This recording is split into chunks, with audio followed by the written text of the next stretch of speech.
여러분, 부모는 자녀의 거울이다라는 그런 말을 들어보셨을 것입니다. 이 말은 부모님들 입장에서 생각해 보면 자녀들 앞에서 조심해야 되는, 말과 행동에 조심해야 되는 그런 상당한 제약을 받는 부담스러운 말이 될 수도 있지만, 반대로 자녀들 입장에서 생각해 보면 나의 부모님을 인생의 스승으로, 인생의 선배로, 또 믿음의 선배요, 신앙의 선배로 삼을 수 있는 귀한 롤 모델로 삼을 수 있는 기회의 말이 될 것입니다. 저도 얼마 전 그러한 사실을 체감했던 그런 적이 있었습니다. 얼마 전 저희 가족이 다 같이 차를 타고 어디론가 이동 중이었는데, 저는 신호를 대기 중에 있었고, 그때 갑자기 맞은편에서 차 한 대가 빠른 속도로 신호 위반을 하고 쫙 지나가는 겁니다. 그런데 마침 그때 옆에 경찰차가 보고 있었던 겁니다. 근데 그 상황에서 경찰차가 그 차를 잡지 않고 그 자리에 가만히 서 있는 것을 보고 저도 모르게 무심코 저 차를 왜 안 잡고 가만히 있을까? 최대한 이렇게 순화해서 제가 얘기를 했습니다. 저 차를 왜 안 잡고 가만히 있을까? 그렇게 얘기를 했는데 3살 된 제 딸이 그 말을, 제가 여기서 그 표현을 하지를 못하겠습니다. 그 표현을 그대로 따라하는 것을 듣고 아내와 막 크게 웃고 넘어갔던 적이 있었는데, 이 상황이 그저 웃고 넘길 만한 상황은 아니구나라는 생각이 들면서 참 부모가 자식의 거울이다. 내가 어떻게 하느냐에 따라서 나의 자녀들이, 나의 후대들이 어떻게 하는지가 결정된다라는 것을 체감했던 적이 있었습니다. 여러분, 생각해보면 신앙생활도 마찬가지일 것 같습니다. 성경에 수많은 믿음의 조상들이 등장합니다. 그 가운데 우리는 어떠한 믿음의 조상의 삶을 본받을 것인가? 간절히 바라옵기는 힘든 고난의 상황 속에서도 약속의 말씀을 붙잡고 꿋꿋이 순종의 삶을 살아갔던 그런 믿음의 조상들의 삶을 본받을 수 있기를 간절히 소원합니다. 더 구체적으로 좁혀서 말씀드리자면, 자신의 목숨보다 저와 여러분들을 더 아끼고 사랑하셔서 십자가의 그 엄청난 십자가의 그 고통을 기꺼이 감당하신 예수 그리스도의 사랑과 희생과 특별히 순종을 본받을 수 있는 저와 여러분이 되기를 소원합니다. 본론으로 들어가기에 앞서서 우리가 읽은 오늘 본문 창세기 12장이 창세기 전체에서 어떤 비중을 차지하고 또 어떤 그 배경을 가지고 있는지 한번 살펴보고 들어가야 될 필요가 있을 것 같습니다. 창세기의 역사는 인간의 인류 창조와 더불어 시작되었으며, 인간의 타락과 그리고 홍수 심판, 바벨탑 사건을 이어서 이제 택한 민족 이스라엘의 역사가 시작되어지는 부분이 바로 12장입니다. 이제 12장부터는 족장 시대가 시작되어지는데, 이 족장 시대는 히브리 역사의 시작이기도 하고, 훗날 출애굽 사건을 통하여서 이 역사가 더욱 구체화되어질 것입니다. 오늘 본문에 한 명의 주인공이 등장합니다. 바로 아브라함입니다. 아브라함이 소개되는데, 하나님께서는 이 아브라함을 부르셨습니다. 그 가정을 선택하셨습니다. 한 민족을 선택하시는 모습을 볼 때에 장차 그리스도를 통해서 이루실 하나님의 구속의 역사에 대한 모형이 되는 그런 본문이기 때문에 더 중요할 것이라고 생각합니다. 이렇게 중요한 기점에 바로 아브라함이 등장하는 것도 우리가 중요하게 생각해야 될 부분입니다. 여러분, 아브라함에게 별명이 하나 있는데 여러분 아십니까? 아브라함 하면 떠오르는 이미지가 무엇입니까? 저는 그렇습니다. 아브라함 그러면 별명을 붙이자면 믿음의 조상이죠. 제가 주일학교 때 무심코 즐겨 불렀던 찬양은 아닌데 노래가 있습니다. 그 노래가 제가 앞부분만 조금 불러보자면, 믿음의 조상 아브라함은 7명의 아들이 있었는데요, 그 중에 하나 키가 크고요, 나머지는 작대요. 이런 찬양은 아니었고 이런 노래가 있었어요. 이런 노래가 주로 선생님들과 게임할 때, 그리고 레크레이션 같은 걸 할 때 이 노래를 곁들여서 부르면서 게임을 막 하고 있던 경험이 있습니다. 그런데 여러분, 이 노래에는 한 가지 오류가 있습니다. 무엇이냐? 아브라함에게는 7명의 아들이 아닌 8명의 아들이 있었습니다. 그런데 이삭과 이스마엘 외에 그두라에게서 낳은 6명의 아들을 포함해서 8명의 아들이 있었는데, 저는 이 사실을 아주 오랜 시간이 지난 뒤에 알게 되었습니다. 그러니까 알고 보니 이 노래는 우리나라 동요 가운데 뚱보 아저씨라는 그 동요의 멜로디를 그대로 살려서 앞부분의 가사만 조금 바꿔서 믿음의 조상 아브라함이라는 노래를 만들어서 불렀던 거죠. 여러분, 제가 왜 굳이 안 해도 되는 이 노래를 소개하는 줄 아십니까? 아브라함의 아들이 7명이든 8명이든 오늘 본문하고는 전혀 상관이 없습니다. 그럼에도 불구하고 제가 이 노래를 소개한 이유가 있다면 바로 노래 첫 가사에 나오는 믿음의 조상이라는 그 가사 때문에 제가 소개를 했던 것입니다. 말씀 서두에 이미 언급을 했었지만 우리에게는 수많은 믿음의 조상들이 있습니다. 그런데 믿음의 조상 그 다음에 왜 항상 아브라함이라는 특정 인물이 거의 대명사처럼 따라 붙게 되는 걸까요? 저는 그렇습니다. 믿음의 조상 그러면 아브라함이 가장 먼저 떠오르거든요. 우리는 오늘 본문을 통해서 아브라함이 어떻게 해서 왜 믿음의 조상이 되었는지, 믿음의 조상이라는 그런 호칭이 따라 붙게 되었는지 알 수 있을 것입니다. 먼저 오늘 본문을 분석해 보면 크게 두 부분으로 나눌 수 있습니다. 1절부터 3절까지는 하나님께서 아브라함을 부르십니다. 콜링하시죠. 그리고 그에게 어떤 복을 주실 것인지 상세하게 설명하고 단 전제가 붙기를 순종할 때에 이러한 복을 주겠다라는 그런 명령을 하십니다. 그리고 4절부터 9절까지는 아브라함이 어떻게 순종해 나갔는지 구체적인 행동이 기록되어 있습니다. 먼저 1절을 보시면 여호와께서 아브라함에게 이르시되 너는 너의 고향과 친척과 아버지의 집을 떠나라 이렇게 명령하십니다. 여러분, 이 어투에서 느껴지는 것은 권고가 아닙니다. 네가 떠나보지 않겠니? 그런 의미가 아니라 명령입니다. 떠나라. 여러분, 이 말의 의미는 어떤 의미일까요? 우리가 이 의미를 정말 이렇게 쉽게 간단하게 이렇게 넘길 수 있는 의미가 아니라고 생각합니다. 단순히 가족들을 데리고 어디 베케이션 가듯이 어디 가라는 그런 정도의 의미가 아니라는 거죠. 여기서 아브라함에게 있어서 떠나라는 명령은 하나님께서 약속은 하셨지만 어딘지 알지 모르는 미지의 땅으로 가기 위해서 자기의 모든 가족들을 데리고 떠나는 거죠. 자기가 소유한 가장 소중한 것들을 다 포기해야 하는 엄청난 결단을 요구하는 믿음의 시험이었던 것입니다. 이유인즉 아브라함 당시의 사회는 반유목적인 부족 사회였기 때문에 외부의 공격과 불이익에서 자신을 보호해주는 가장 막강한 힘이 바로 공동체 생활, 이 연대감이라는 거죠. 이 연대감은 생존의 필수 조건이었던 것입니다. 따라서 고향과 친척과 아버지의 집을 떠나라는 명령은 아브라함이 지금까지 의지하던 모든 혈연, 지연을 버려라는 것입니다. 그리고 이제껏 자신의 방패막이가 되어주던 그런 지리적인 그리고 사회적인 모든 배경들을 버리고 낯선 땅에서 새롭게 시작하라는 그런 명령이었던 것입니다. 1차적인 의미에서 본다면 지리적 이 땅의 의미, 이 갈대아 우르 땅을 떠나라는 의미도 있지만 좀 더 깊은 의미에서 생각해 본다면 하나님을 철저하게 의지해라. 하나님만 철저하게 의지해라. 하나님만을 바라보고 하나님만을 의지할 것을 요구했던 명령이었던 것입니다. 하나님께서 아브라함에게 요구하는 믿음은 그저 막연하게 추상적인 개념이 아니었습니다. 지금까지 그의 삶에 버팀목이 되어왔던 모든 배경에서 떠날 것을 구체적으로 요구하며 그리고 현실적인 행동으로 촉구하는 그런 믿음을 요구했던 것입니다. 따라서 4절에 기록된 것과 같이 이에 아브라함이 여호와의 말씀을 따라갔다는 것은 아브라함이 지금까지 의지하던 모든 것을 버리고 이제부터는 여호와만을 섬기겠습니다. 여호와만 의지하겠습니다. 라는 강한 결단을 의미합니다. 여러분, 아브라함의 여정은 이렇게 고향과 친척과 아버지의 집을 떠남으로 인해서 시작되어집니다. 사실 말이야 쉽지 아브라함 입장에서 이 명령에 순종하는 것이 쉽지만은 않았을 것입니다. 아브라함이 하나님의 약속만을 믿고 떠나기에는 여러 가지 어려움이 있었던 것 같습니다. 그 가운데 대표적으로 두 가지의 어려움을 제가 살펴보자면 첫째로 그의 나이입니다.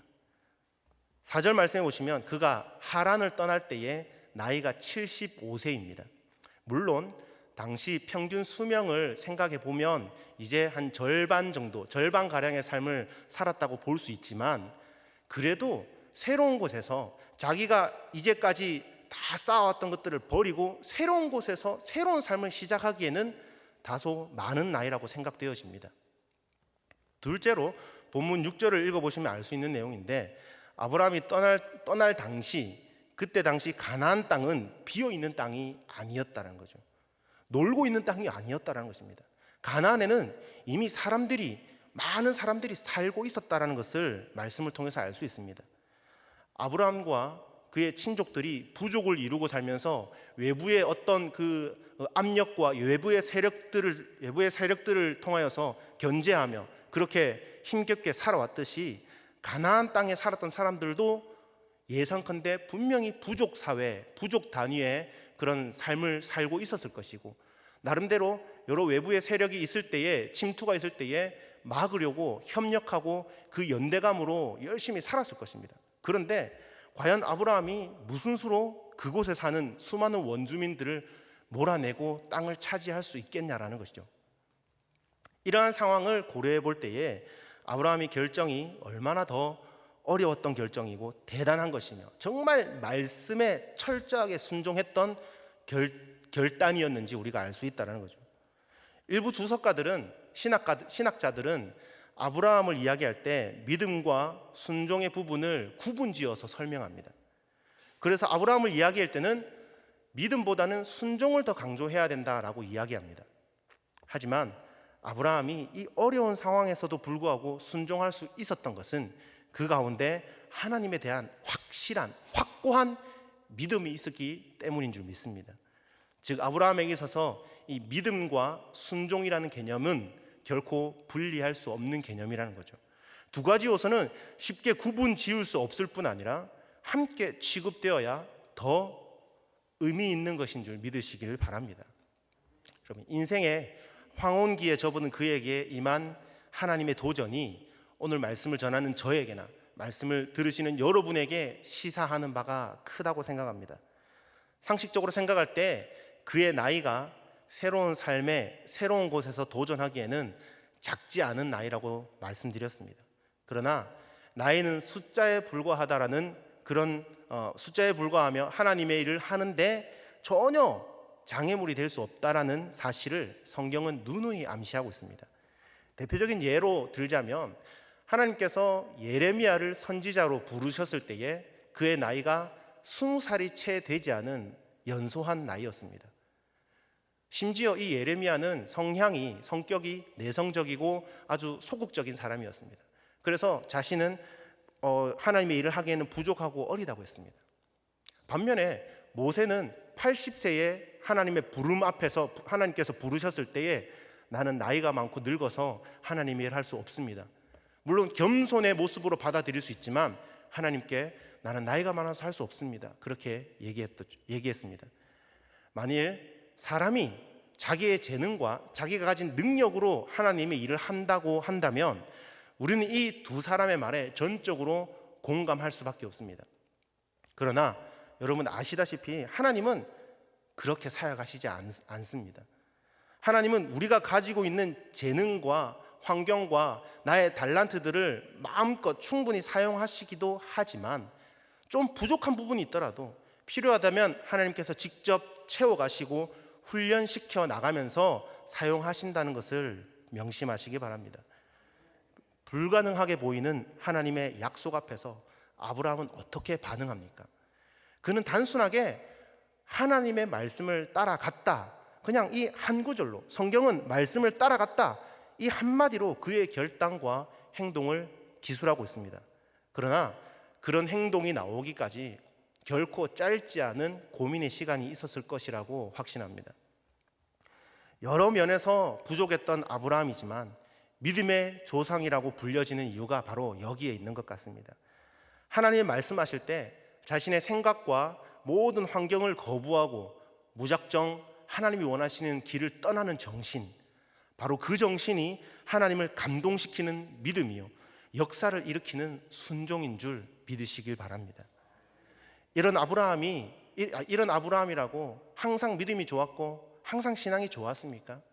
그렇지 않았다는 것을 여러분 잘 아시지 않습니까? 때로는 자신의 목숨을 지키기 위해서 자신의 아내를 누이라고 속이기도 했고요.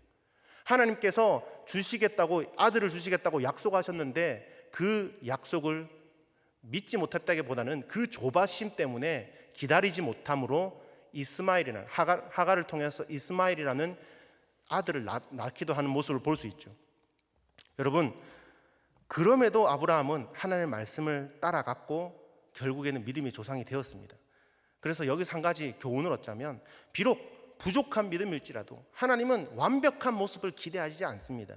비록 부족한 믿음이라 할지라도 순종을 향해서 나아갈 때 하나님이 기뻐하시고, 너 참 잘했구나, 우리가 하나님 앞에 섰을 때 네가 참 잘하고 착하고 충성된 종이구나, 그렇게 칭찬하시는 그런 은혜가 있기를 간절히 원합니다. 여러분, 믿음이 있어야지 순종할 수 있다라고 생각하지만 반대로 순종할 때에 우리의 믿음은 더욱 견고해질 것입니다. 우리는 예수님의 제자 중에 베드로에게서도 동일한 모습을 살펴볼 수 있습니다. 더 이상 물고기를 낚는 어부가 아닌 사람을 낚는 어부가 될 것이라는 예수님의 위대한 초청 앞에 베드로는 어떻게 반응합니까?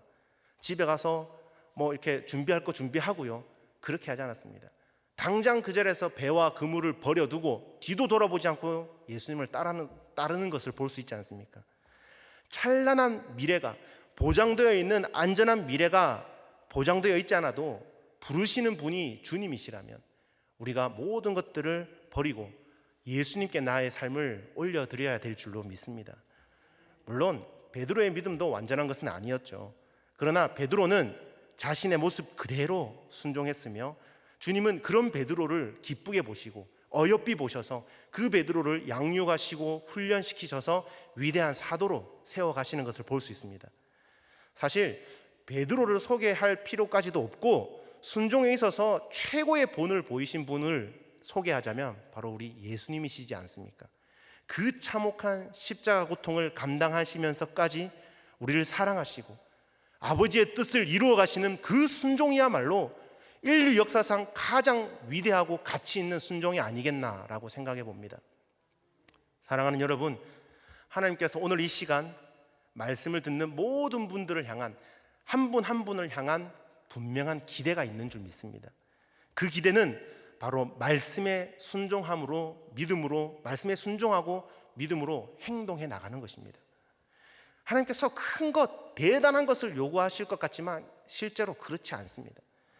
여러분, 지금 서 있는 이곳에서 내가 주님께 순종하고 내가 처한 상황에서 나의 위치에서 주님을 예배하는 것, 작은 것 하나지만 주님 앞에 순종해 나가는 것, 바로 그것이 참된 순종이 아니겠나라고 생각해 봅니다.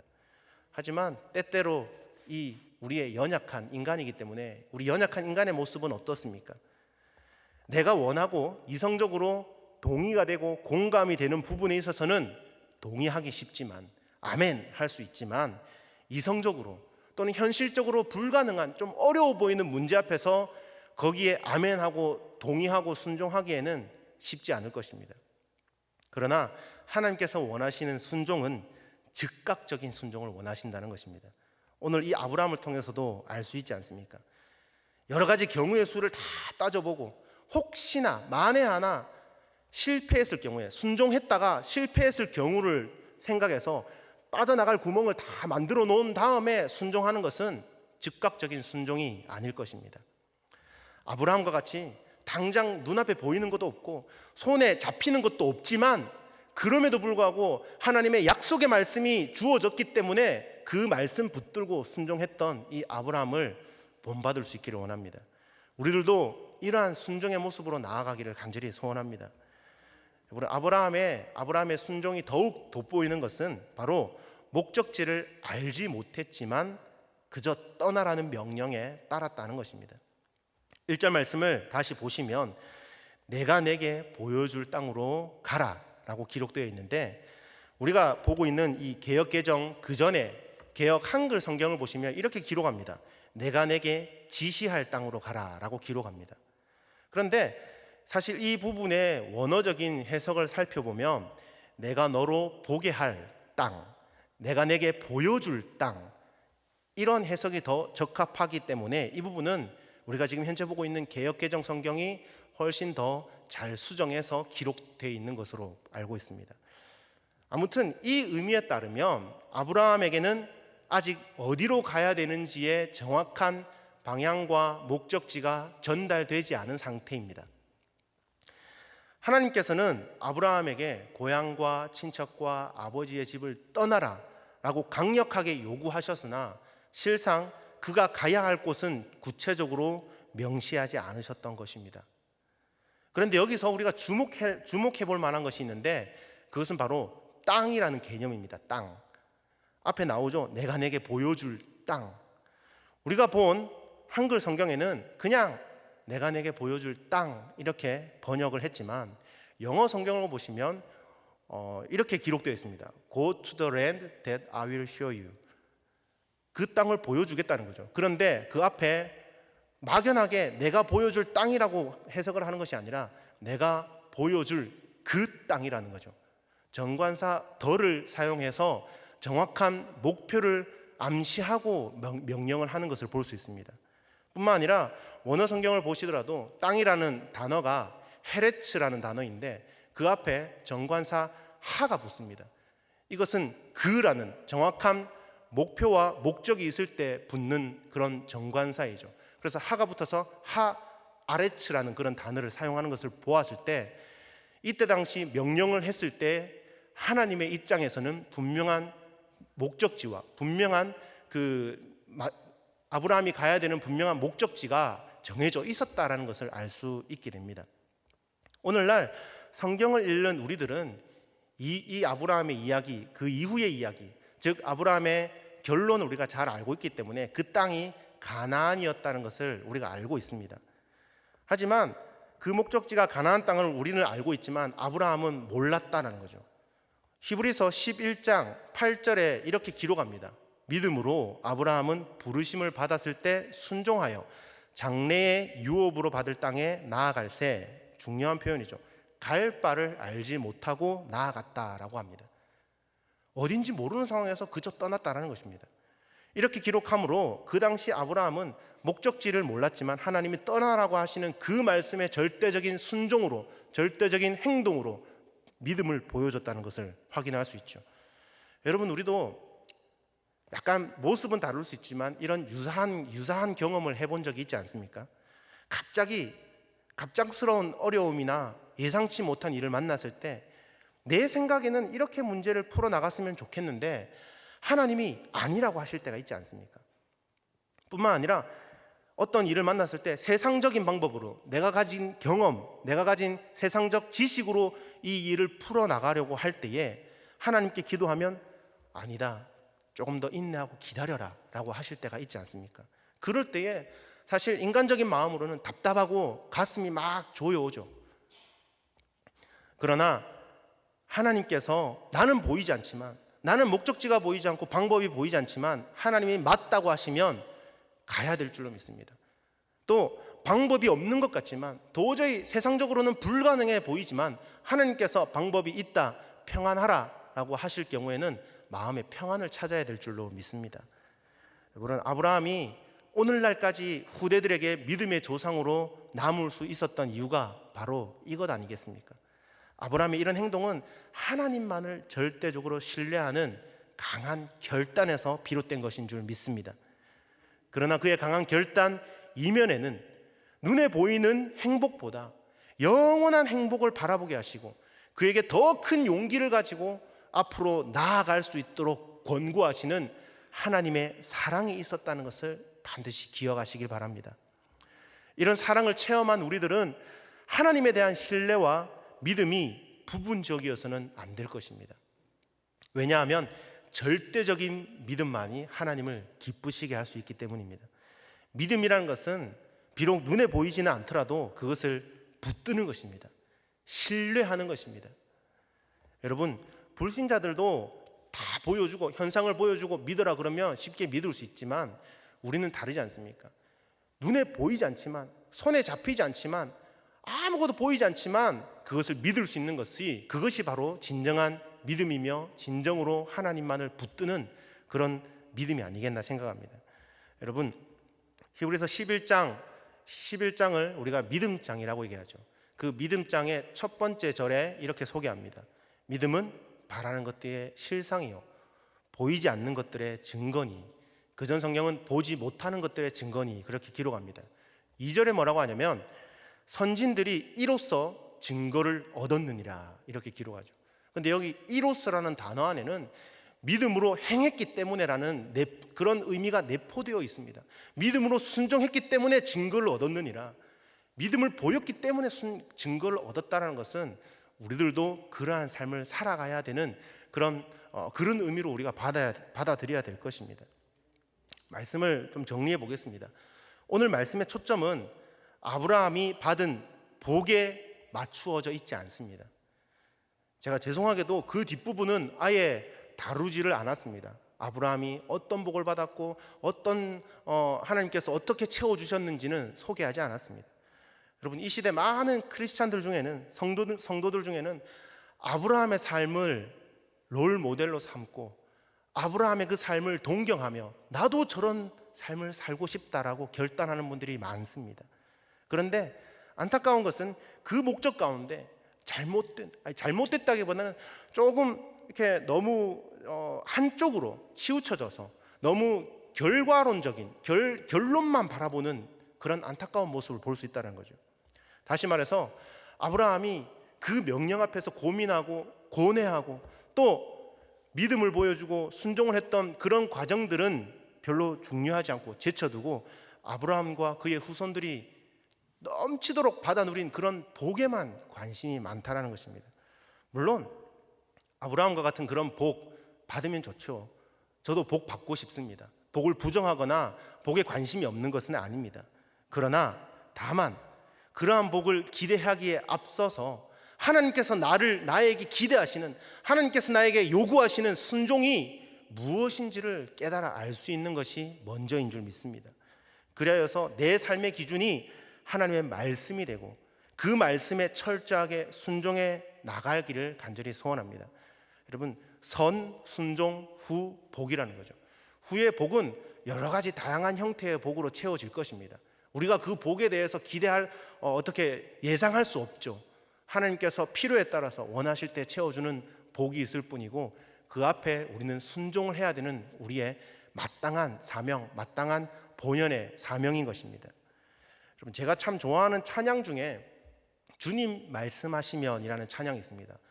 이 찬양의 가사를 조금 소개해 드리자면 주님 말씀하시면 내가 나아가리다.